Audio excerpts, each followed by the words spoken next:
हर हर महादेव। एक साधक के लिए सबसे ज़्यादा ज़रूरी चीज़ क्या है? उसकी शक्ति, उसका जाप।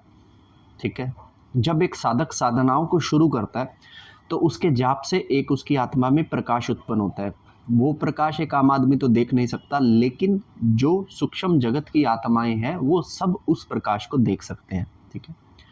अब यहाँ पर जो मेरा सवाल है वो ये है कि एक साधक को कैसे नुकसान होता है जब वो एक गलत मंदिर के अंदर जाता है।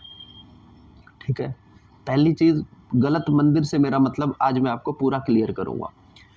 मैं कुछ मंदिरों को गलत मंदिर कहता हूँ। गलत मंदिर वो मंदिर है जहाँ पर आपने एक मूर्ति की स्थापना कर दी, लेकिन वहाँ पर प्रॉपर तरीके से पूजा पाठ और हवन नहीं होता है। सुबह की आरती, शाम की आरती सही तरीके से नहीं होती है। 2 दिन आरती हो रही है, तीसरे दिन आरती नहीं हो रही है। ठीक है? इस तरह का मंदिर गलत मंदिर बन जाता है, क्योंकि जब कोई भी मंदिर जहाँ पर प्रसाद का भोग रखा जा रहा है, अगर वहाँ पर ईश्वर नहीं आएँगे, तो उस भोग को उस समाज की, उस एरिये की गंदी आत्माएँ आकर खाना शुरू कर देंगी। ठीक है? तो उस मंदिर को मैं गलत मंदिर कहता हूँ। अगर आपके आस-पास में भी पहली बात ऐसा कोई मंदिर हो जहाँ पर सुबह शाम की आरती ना हो और हफ्ते में कम से कम 1 यज्ञ वहाँ पर अगर उन देवी देवताओं के लिए ना हो, तो वो मंदिर एक गलत मंदिर है, सुन लीजिएगा। ठीक है? दूसरी चीज़, अब ऐसे मंदिर में मान लीजिए एक साधक गया तो उसको कितना बड़ा नुकसान है, ये मैं आज आप लोगों को बताने वाला हूँ। एक जो मंदिर के अंदर साधक जब जाएगा तो वो तो ईश्वर की मूर्ति देखकर उससे लुभान्वित होकर उसके अंदर जाएगा और प्रभु के सामने हाथ जोड़ेगा, प्रसाद चढ़ाएगा। लेकिन अब सोचिए कि उस साधक की मंत्र जाप कर कर उसकी आत्मा में इतना ज़्यादा प्रकाश है, इतने ज़्यादा फल है, जो अभी पूरे तरीके से लॉक भी नहीं है। जब वो व्यक्ति उस गलत मंदिर के अंदर जाएगा तो क्यों ना उस व्यक्ति के ऊपर झपटे पड़ेंगे, उस साधक को क्यों झपटे ना पड़ेंगे नेगेटिविटी के, क्योंकि वहां पर ईश्वर तो आते ही नहीं है। हर 2 दिन पूजा होती है, 2 दिन पूजा नहीं होती है, हवन होता ही नहीं है। पंडित जी रोज कहीं और हवन करने चल जाते हैं, अपने मंदिर के अंदर तो वो हवन करते ही नहीं। तो ऐसे मंदिर के अंदर जब साधक जाकर अपने हाथ जोड़ेगा, अपने ईश्वर को याद करेगा, तो उसकी आत्मा में जैसे ही प्रकाश उत्पन्न होगा ना, नेगेटिविटी उसको घेर लेगी, नेगेटिविटी उसके साथ चली जाएगी। उसका जो जाप का फल है वो खाने की कोशिश करेगी, उसकी ऊर्जा को सोखने की कोशिश करेगी और उसकी पॉजिटिविटी को मिटाने की कोशिश करेगी। आज के समय में 80% जितने भी मैं साधक देखता हूँ जिनको सही तरीके से फल नहीं मिल रहा, उसके पीछे ये भी एक बहुत बड़ा कारण है कि वो जिस स्थान का चुनाव करते हैं बड़ी शक्ति को चुनने के लिए, वो स्थान ही गलत होता है। आप ऐसे मंदिर के अंदर अगर जा रहे हैं तो आपको 100% नुकसान होगा। और ऐसे में एक साधक का मंत्र जाप चोरी हो सकता है। ठीक है? उसके मंत्र जाप का फल कोई और लेकर जा सकता है। मंत्र एक चोरी होने वाली चीज़ है, जब तक इस पर रोक ना लगा दिया जाए, ये चीज़ समझ लीजिए।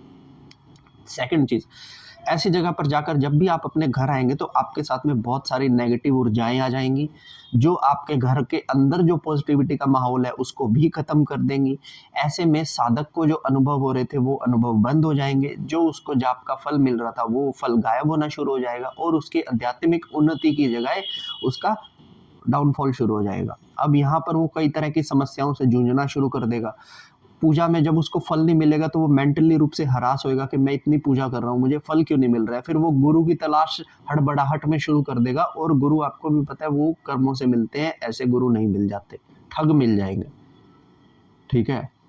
तो आप ऐसे मंदिर का अगर चुनाव करते हैं तो इस तरीके से नुकसान होता है। अब मैं आपको एक और दूसरी चीज बताता हूँ। ठीक है? जितने भी साधना जगत के अंदर जो लोग हैं, जब इनको बहुत लंबे समय तक फल नहीं मिलता है, तो पहली बात तो इसका कारण होता है कि ये किसी गलत मंदिर से अटैच है, जिसकी वजह से इनकी नेगेटिविटी खाई जा रही है। लेकिन अब एक और चीज़ बताता हूँ, मैंने बहुत सारे ऐसे मंदिर देखे हैं, स्पेशली माता शीतला, माता मसानी, माँ चौगानन, भैरव मंदिर, इस तरह के मंदिरों के जो पुजारी हैं वो पुजारी कम तांत्रिक ज़्यादा हैं। मेरे पास ऐसे बहुत सारे केसेस आ चुके हैं जो फंसे हैं किसी और चक्कर में। कारण है कि वो कुछ और सिद्ध करने लगे थे, किसी और व्यक्ति की नेगेटिविटी को उठा रहे थे, बिठा रहे थे, लेकिन आज वो खुद फंस कर खड़े हो गए। ठीक है? तो अगर आप मंदिर के पुजारियों से अपनी साधना जगत की बात करते हो, मंदिर के पुजारियों से अपने पूजा पाठ की बात करते हो, मंदिर के पुजारियों से धर्म कर्म की अपने ऊपर कोई बात करते हो, तो ऐसे व्यक्तियों से बात करने का बिल्कुल भी फल आपको नहीं मिलेगा। क्योंकि ये लोग मंत्र को पढ़ना जानते हैं, लेकिन उसकी सिद्धि क्या होती है उसके बारे में इन पंडित लोगों को नहीं पता। ये आपसे पैसे ले लेंगे, लेकिन उसकी ऊर्जा कितनी आती है ये सिर्फ कोई दृष्टि वाला व्यक्ति ही देखकर बता सकता है। तो अगर आप अपना धर्म कर्म साधनाएं जाप हवन कर रहे हैं तो मंदिरों के पंडितों से आप इन संपर्क में ना आए, क्योंकि मंदिरों के पंडित कर्म कांड को जानते हैं, लेकिन देवीय ऊर्जाओं देवीय शक्तियों को देखना ये पंडितों के बस की बात नहीं है।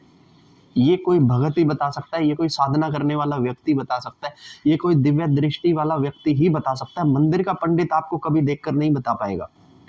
वो एक धागा बनाकर जरूर दे देते हैं आजकल मंदिर के पंडित, एक धागा मार देंगे और उसका थोड़ा सा उतारा कर देंगे, लेकिन वो उतारे भी इतने ताकतवर नहीं होते, क्योंकि उतारा करने के लिए पहले खुद की तपस्या बहुत ज्यादा होनी चाहिए।